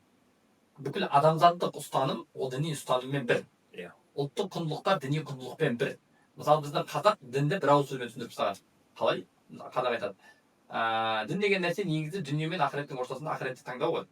Яғни мысалы мына дүние ақырет таңдау деген сөз дүниені ұмыту деген сөз емес. Бірақ әйтеуір түбінде бір өмірден өтеміз, Құдайдың алдында есеп береміз. Жәннат деген нәрсе бар. Жәннат деген нәрсе бар, тозақ деген нәрсе бар. Құдайдың алдына барған кезде жақсы болсақ жәннатқа кіреміз, жаман болсақ тозаққа кіреміз деген ұғым болу, оның сені Құдайға жақын екендігіңді білдіреді. Демек сен бір күнә жасап қоймайын, ұятқа қалып қоймайын, біреудің ақысын жеп қоймайын деген ұғыммен жүруің сенің діни адам екеніңді білдіреді. Бұны қазақ бір ауыз сөзбен былай айтады. Малым жаныңның садағасы дейді. Яғни таразының басында бір жағында мал, бір жағында жан тұрса, бүкіл малыңды берсең де жаныңда аман сақтап қал дейді. Ал жаным арымның садағасы дейді. Ар деген нәрсе бұл дүниемен есептесең не керегі бар деп ойлайсың да. Малың бар, жаның бар, жайлап бір-екі жерде арыңды көшіп жіберді, Женеваға көшіп кетіп шай ішіп отырсың ба? Мысалы, екеуміздің түбінде деген сияқты. Бірақ ар деген нәрсе Құдайдың алдында бетің таза болу үшін, өлгеннен кейін жәннатқа кіру үшін керек нәрсе болғандықтан, ол жаннан да қымбат деп жатыр. Жаныңды берсең де, мал түгіл жаныңды берсең де, арыңды сақтап қал деп жатыр. Яғни дін деген нәрсе өзі ислам 5 нәрсені қорғайды дейді ғой. Сол дін соның біреуі ғана. Дін адамның өмірі, ақыл, нәсіл дейді, яғни ар-ұят пен тек мәселесі, одан кейін мал дүние, осының барлығы ішіне қамтиды. Ал енді домбыра, аспап қолдану, музыка тыңдау деген нәрсе бұлар негізі ұлттық құндылыққа қатысты нәрселер. Оны дінмен араластырмау керек негізі. Және ол бірінші сұрақ емес діндегі. Негізі ең алғашқы сен қойып тұрған нәрсе емес. Сен соған байланысты сені Құдайға жақын, ал секілді ешкім ажыратпайды. Өйткені Алла тағала айтып тұр, Алла тағала сендердің сыртқы келбеттеріңе қарамайды, сендердің жүректеріңе қарайды дейді. Жүректеріңе қарайды деген сөз сыртқы амал жасамау керек, намаз оқымасам да жүре берсем болады, жүрегің таза болса болды деген сөз емес. Оның өзінің шарттары бар. Сен ислам дінін қабылдадың ба, мұсылмансың ба, оның шарттары орында. 5 парыз деп айтып тұр. Яғни ол 5 қатыспаған нәрсе. Ішінде жаңағы иман келтіру, намаз, ораза, зекет, парыз, ол парыз. Бірақ негізгі құндылық осы 5-еумен өлшенбейді. Негізгі құндылық сенің жақсы адам болуыңмен өлшенеді. Өйткені исламның түпкі мақсаты жалпы кез келген діндерді солай деп ойлайды. Соның ішінде біздің ата дініміз ислам болғаннан кейін ата дін деп айтып тұрмыз ғой. Біздің өзі ұлттың ажырамас бөлігі ислам деген нәрсе. Сол ата дініміздің негізгі миссиясы, діннің негізгі миссиясы бізді жақсы адам болу. Алланың алдында да, адамдардың алдында да. Ол бір домбыра тартқаннан адам сұмдық жаман адам болып кетіп, немесе домбыра тартпағаннан адам сұмдық не болып кетпейді. Атрибутикаға қарай. Ол жерде және сондықтан ешбір ғалым таза осы мысалы домбыраға қатысты, неге басқаға қатысты, мынау харам, мынау халал деген үкімді ашып айтпайды ешқашан. Ол айтылмаған да. Егер ол айтылса, бізде баяғы басқа кететін соғысшы, қалай сонда сендер қазақтың домбырасын харам дейтін ислам келген 14 ғасыр болды ғой. Егер оны харам дейтін болса, егер ол сондай дүние болатын болса, ендігі соғыс болып, ендігі біздің дінді ұстанатын адамдар мен ұстанбайтын адамдардың арасында ма ұлттық құндылық пен діни құндылық баяғы соғыс болатын еді. Бұны қазір қолдан әлеуметтік желіде шудан шығарып отқан нәрсе. Негізі сырттан келіп отқан ақпараттық. Ол да бар. Оның үстіне енді тәуелсіз жылдарын алғаш алған кезде шекараның барлығы ашылды, барлығы ұлтқа құшағымызды жайдық. Сол кезде әртүрлі үгіт насихат келді, әртүрлі идеология еніп кетті ғой. Сол кезде осы дүниелер түптің түбінде осындай болуы да заңдылық еді. Түптің түбінде осындай қоғамда бір-біріне қарама-қайшы пікірлердің туындауы да заңдылық еді. Енді біз 91 жылы дүниеге келдік, 90 жылдары барлығы байтал түгіл бас қайғы дегендей сананы тұрмыс билейді деп барлығы күнкөрістің қамымен жүрді. Ата-анамыз базарда сауда сатып жүрді, әйтеуір сол күнді кешке қарай нан шайды алып келу негізгі мәселе болды да, рухани дүние, ұлттық дүние деген нәрселер ешкімнің ойына кіріп шыққан жоқ ол уақытта. Әйтеуір бүгін кешке жейтін вермишеліміз бар ма, жоқ па деген мәселе бірінші орында тұрды да. Енді солардан туған балалар емін-еркін ақпаратты алған кезде, емін-еркін бойларына рухани құндылықтарды сіңіріп, әртүрлі ақпараттарды сіңірген кезде ата-ана мен баланың арасында қайшылық туындап қалды. Өйткені ата-ана күнкөріспен жүрсе, мына жерде бала рухани азығын әке-шешесінен емес, басқа сыртқы мамандардан ала бастады да, сырттағы маман тыңдайын десе, ол басқа нәрсені айтып жатыр, әке-шешесі мүлдем басқа нәрсені айтып жатыр, сөйтіп бала екі ортада қалып қойды. Негізінде дінді де, дәстүрді де балаға ата-анасы үйретпесе, қоғамда үлкен проблема болады. Сондықтан бізде қазір үлкендерге басқа діни мәселені былай қойғанда, кейбір бізде мысалы тойға жиі шақырады ғой, әке-шешем қоймай жатыр, енді арақ қоймасам, вообще менің балам емессің дейтін ата-аналар да бар да мысалы. Енді арақтың арам екенін ол ата-анаға әртүрлі ақпарат келген, өзі де біліп тұр, баласы оны қаламайды, ата-ана белден басы осы нәрсені істетеді, бірақ баласы жұма сайын мектептен қашып болса да имамның алдына барған, имамның сөзін тыңдаған, ол нәрсенің арам екенін біледі, тойдағы тілектің қабыл болмайтынын біледі, баласы алаңдайды да болашағына. Әкем мына нәрсе болмайды ғой, жоқ, мен курстастарым бар, мен әскерде бірге достарым. Талай адамды ішіп қойдым ғой. Мен талай достарымның арағын ішкем, сен маған ақыл үйретейін деп тұрсың ба деген сияқты қоғамда қайшылықтар туындайды. Сондықтан қазіргі ата-аналарға мен осы тұста бір үндеу жасағым келеді. Негізі рухани балаға беретін білімді ата-ана ең әуелі өзі үйрену керек. Бір нәрсенің дұрыс емес екенін білу үшін ата-ана өзі білу керек осы тұста. Енді екінші мәселе жаңағы ұлттық сырым, енді дін саласын айтқан болса, жалпы қазақ өзі ұлттық құндылықты дінді жеткізудің құралы ретінде қолданған ғой. Мысалы, былай қарасаң, ерулік деген дәстүр бар қазақта. Жаңадан қасыңызға біреу көшіп келсе, қазақ не істейді? Ол өзін осы ортада новенький немесе чужой ретінде сезінбеу үшін қазақ ерулік береді, үйге шақырады. Оң жағымызда тұратын көрші пәленбай, сол жағымызда тұратын көрші түгенбай, күрек керек болса Асаннан аласың, найза керек болса Үсеннен аласың деген сияқты барлығын дастархан басына таныстырып. Анау бірден қоғамға емін-еркін сіңіп кетеді да. Енді хадисте не дейді? Кім деген жаңағы қиямет күніне сенсе, өзінің көршісіне жақсы қарасын, не болмаса өзі тоқ отырып көршісі аш отырса, ол бізден емес деп пайғамбардың сөзі бар. Енді осында бір хадис пе, не болмаса аятпен емес, қазақ оны ерулік дәстүр қылып жіберген. Яғни пайғамбарымыздың сөзін осындай бір әдемі дәстүр арқылы жеткізу қазақта ертеден болған. Немесе біз енді ұлттық өнердің өкілі болғаннан кейін сырдың бойындағы ақындар ежелден діни айтысты қатты насихаттаған, бір-біріне сұрақ қойған, имамның жаңа шарттары қандай дегенде кейде ол кезде домбырамен отырып айтысы жоқ, жаңағы хатпен жазып жібереді. Содан ана ақын жаңағы имамның шарттары не деген кезде ол қасындағы имамдармен сөйлеседі, ақылдасады, сөйтеді де өзінің білімін толықтырады. Жазып айтты деген болған қызылордада. Иә, содан осылай айтыс арқылы ол ақын да біліп тұр, ананың имамның шартын білетінін, сұрақ қоюшы да біліп тұр, бірақ тыңдап отырған қоғамға насихат болсын. Екеуі ара сөйлесеміз, бірақ үшінші адамға насихат болсын дегенді қазақ осылай қол алған. Немесе енді қазақтың жаңағы сырым айтып отырған алаш-жиялардың кез келгеннің ата-анасын қарасаңыздар, ол қоғамда журналист бола ма, орманшы бола ма, қазақ тілдің маманы бола ма, бірақ барлығының фундаментін ата-аналар не істеген? Ауыл медресесінен. Болашақта кім болсаң ол бол, бірақ мамандығың болашақта адал істеу үшін сен негізі құдайыңды таны, адамға қиянат қылма деген нәрсені ата-аналар енгізіп отырған. Сондықтан бірінші ретте мен ойлаймын, ата-аналар балаға дәстүрді сіңірсе де, діни қандай да бір құндылықтарды балаға үйретемін десе де, әуелі өздері де бір нәрсені білу керек. Және бір нәрсе қосып өтсем дедім да, осында. Бізде анам жаңағыдай сұрақтардың не үшін туындайды деген кезде, бұл енді сыртқы күш деп айтамыз, басқа деген, бірақ негізгі сыртқы күштерді бізде сырым зерттейді ол.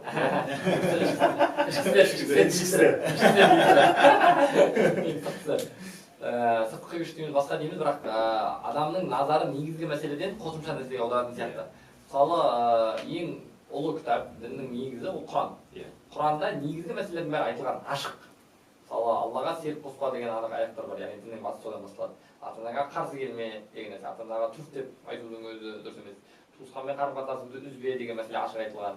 Арақ шараптың харам екендігі немесе жаңағы құмар ойын, қазір лудомания деп бәріміз күресіп жатқан нәрсенің барлығы Құранда ашық айтылған. балгерге баруға болмайды деген сияқты нәрселердің барлығы ашық айтылған. Зинаға жолама деген ашық айтылған. Қарыз уақытылы қайтарыңдар, қарыз алсаңдар жазыңдар деген қазіргі нәрсе. Немесе кредитке жолама деген сияқты нәрсе енді бір исламның негізгі принциптері жазылған. Соның ішінде, нақты Құранда айтылған нәрселердің ішінде басқа сенің назарыңда аударатын дүние жоқ. Осы нәрселерге сен фокусыңды қойсаң, немен айналысу керек екеніңді өзіңді түсінесің. Яғни сен өзің лудомания, басқа негізгі қазіргі қоғамдағы проблемалар бар ғой. Қазір біз сонымен айналысуымыз керек, сонымен күресуіміз керек та. А бірақ бәріміз тастап қоямыз да, бүкіл шаруа бітіп қойған да бізде ше. Домбыраны не істейміз да? Барлығы түзелді, енді ешкім лудоман жоқ бізде, бүкіл мәселенің бәрін шешіп қойғанбыз. Енді домбыраны шешу ғана қалды бізге ағайын деген. Жаке жаңа өзіңіз айтасыз ғой, енді мысалы ұлттық құндылықтар арқылы или жалпы өзіміздің жаңа мәдени кодқа сай жеткізді ойларды. Енді бұны қазір енді оны дәстүрледім деп айтады, енді өзіңіз мысалы дәстүрледім деп айтады, жаңа радикалдың экстремалдан оны өзін бөліп тастаған дейсің. Өзін бөліп тастаған, иә, оның өзін бөліп тастаған. Жалпы бөлінуге жақсы екенбіз негізі ше. Өлтіреді екенбіз негізі. Соны мен жаңағы айтам, не деп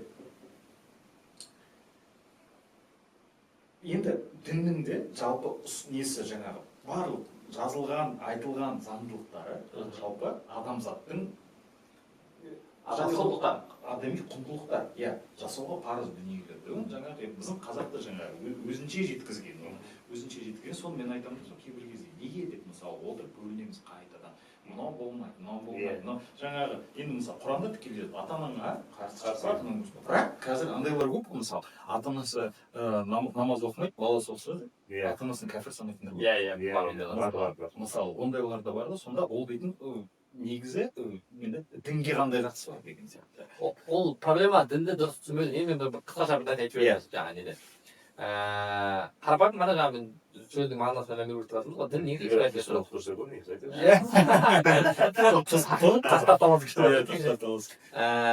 дін өзі шақ нәрседен тұрады.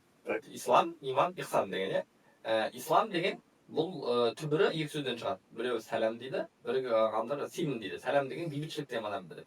Силм деген сөз бағыну деген мағынаны білдіреді. Бойынсыну, бағыну деген. Орысша покоряться, подчиняться деп айтады ғой енді. Яғни толық алсаң Аллаға бағыну арқылы тыныштық табу деген мағынаны білдіреді. Бірақ бұл ең төменгі деңгей. Яғни мұсылман болсаң ең төменгі деңгей. Неге төменгі деңгей? Қазір оны түсіндіреміз. Өйткені адам амалдың жолына бағынуы мүмкін да. Бағынайын десең басқа құдай жоқ. Бірақ құдай. Сәл күнә істейін десең, істегің тұр күнәні, бірақ істейін десең басқа құдай жоқ. Ешкім саған рұқсат беріп тұрған жоқ, соны істемейсің. Сол үшін Алла Тағала Құранда Худжрат сүресінде айтады. Ана бәдәуи арабтар келіп саған, пайғамбар салам айтып отыр ғой, ана бәдәуи арабтар саған келіп, біз имандамыз деп айтып жатыр. Сен оларға айт, сендер иманда емессіңдер. Сендер исламдамыз деп айта беріңдер. Өйткені иман әлі жүректерге кірген жоқ дейді. Өйткені Құдайға бағыну, исламда болу деген нәрсе әлі сенің иман екеніңді білдірмейді. Ислам түсініп алдық қой.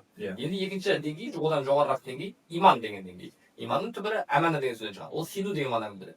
Яғни сен Құдайға сене бастаған кезде Құдайға жабу деген функция қосылады сенде. Өйткені сен кімді жақсы көресің, соған сенесің. А енді оған сенгеннен кейін оған ұнау керек деген нәрсе сенде пайда болады да, оған жағатын нәрселер жасап келеді. Бірақ енді осының ең патологы діннің мақсаты ихсан деген нәрсе. Қазір енді бізде мешітте басқа насихатта бар ғой. Бірақ бізде ихсан деген не деп айтады? Құдайды көріп тұрғандай құлшылық қылу, немесе Құдайды көріп тұрғандай ұмыт болу дейді. Бірақ ихсанның түбіріне қарай.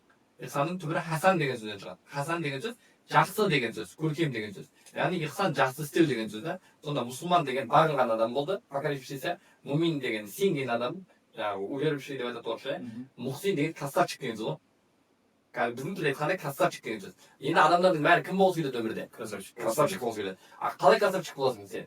Яғни адамдар не іздейді? Адамдар ақшаны да іздемейді, басқаны іздемейді, адамдар признание, мойындалу іздейді да. Сен красавчиксің дегенін дейді. Ал енді красавчик болу қиын.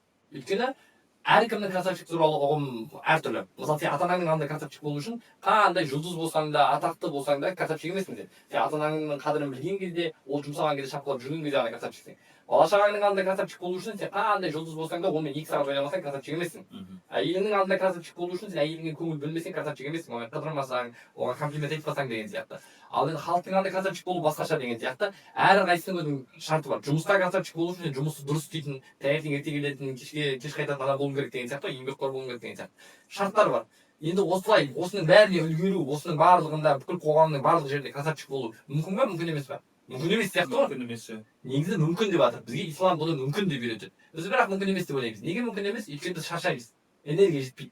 бір күн шыдайсың, екі күн шыдайсың, үшінші күн келіңдер шыпәрім бітті ғой мысалы үшін. ал урод болып жүрген. Ал енді қалай осыған энергия табуға болады деген кезде қараңдар, сөйтсем мына 5 парыз деген нәрсе, ислам деген нәрсе, бұл құрал. Құдайдан энергия алатын құрал. Сен намаз арқылы, ораза арқылы, зекет арқылы, қаржылық арқылы Құдайдан энергия аласың. Яғни сол нәрсе сенің ары қарай, мысалы Алла айтады ғой, күдіксіз намаз арсыздық пен жамандықтан тыяды дейді. Бір намаз бен екінші намаздың ортасында саған жақсы жүруге, адамдарға сабыр етуге көмектесетін нәрсе. Яғни ислам деген нәрсе бұл айфонның зарядкасы. Иман деген нәрсе ол тоқ. Ихсан деген нәрсе айфонның өзі. Яғни исламның негізгі насихаты красавчик болу. Проблема біздің қоғамда айфонның зарядкасын айфоннан қымбат сатып жатырмыз да біз. Негізі біз айфонды жарнамалауымыз керек еді, бірақ біз айфонның зарядкасын жарнамалап отырмыз да. Сондықтан мен намаз бен оразаға келсем өзім зарядка келген сияқты сезінемін. Намаз бен оразасы жоқ адамды тозаққа келген сияқты сезінемін да, ата-анамның өзін уже бұл кәпір, бір бәле деген темалар пайда болады да, өкінішке орай. Өйткені діннің негізгі мақсатын түсініп жатқан жоқ. Намаз бен ораза ол парыз, бірақ оның мақсаты саған просто намаз Ол оқу сені емес. автоматически красавчик қылдырмайды. Ол сені красавчик қылдырмайды. Оның мақсаты түбінде сені красавчик қылу. Иә. Егер сен намаз ораза оқып красавчик болып жатсаң, онда сен намаз оразаң жақсы. Ал егер оқып красавчик болмай жатсаң, онда сенің намаз оразаңда проблема бар да. Мәселе сонда да. Айфонның зарядкасымен Samsung'та не істей алмайсың Деген сияқты, иә. Иә, күшті. Осылай жеткізсе бәрі, менің ойымша бәрі түсінетін сияқты. Себебі енді шынымен де қазір жалпы біздің қоғамда жаңағыдай Жаке айтпақшы заңдылық мынандай жаңағы пікірталас болу жаңағы себебі 4 әртүрлі поколениенің адамдары өмір сүреді. Совет үкіметі кезінің, мысалы, ата-әжелеріміз, ата-аналарымыз совет үкіметінің кезінде тәрбиелерін алған, мектептерін оқыған. Оларда тіпті құдай жоқ, дін жоқ, ішу, красавчик, жетесіңдер бол. Одан кейін ағаларымыз. Олар совет үкіметі кезінде мектеп оқығанда, бірақ өскен жерлері уже тәуелсіз Қазақстанда. Олардың да милары сәл шатасып кеткен. Біздің поколение бүкіл кризисті көрген поколение. Біз шыны керек, кеше мен де 91 жылымын, соны кеше ғана бір ағаға айтып отырмын, жаңағы не деп. Біз туылғанда бір мемлекет құлады. Біз мектеп бітірген кезде үлкен дағдарыс болды, 2007-2008 дағдарыс болды. Университетті бітіріп, енді өктеп жатқан кезде девальвацияға келдік біздер деген. Сондықтан андай сұрақ қойсам, маған айтты, үйренгенсің ба дейді, жоқ десем, 91 деген қандай проблемасы бар дейді маған. 91 үйренгенсің міне дедім. Саған бердім ғой осындай. Және ол 3-ші поколение. 4-ші поколение уже қолдарында смартфондармен, тиктоктармен өскен балалар. Шыны керек, бір-бірімізді түсінбеу кейбір кезде. Ол заңдылық. Заңдылық шыны. Енді қалыптасып жатырмыз ғой. Енді қалыптасып жатырмыз. Себебі мен мамаммен постоянно спорласам. Мама да кезінде дейді, Советский Союз болса болды. Я говорю, отлично тоже. Советский Союз. Не істейсің, например, деген сияқты. Соны жаңағы дінге де келген кезде кейбір жігіттер болады, жаңағы айтады. Вот бізде осылай өмір сүрген, или осылай сақал қойған, сондықтан я говорю, хорошо, таксимен келмей отыр. Онда WhatsApp-пен жазма маған деген сияқты, например, қазір бәрін заманның талабына сай, заманның уақытымен өмір сүру керек деп ойлайды. Жаңа енді осымен бастадық қой, айтысты заманға сай болып, жалпы өзіміздің өмірімізде де ұстанымымызда осы қоғамға, заманға сай икемдендіру керекпіз деп ойлаймын. Деген оймен подкастымызды аяқтайық. Онда мен құламай тұрғанда сіздерге сыйлықтарымды жіберейін. Кейбір адамдар құлайтынымыз бар. Құлайтынымыз бар. Сногсшибательный подкаст болады. Жаке, бұл сізге біздің қоғамдағы подкастың атынан жазып. Бұл сізге. Рахмет. Ал өздеріңіздің пікірлеріңізді құрметті көрермен тыңдарман астына жазып отырыңыздар, және де осы подкастымызбен бөлісіп отырыңыздар. Рахмет.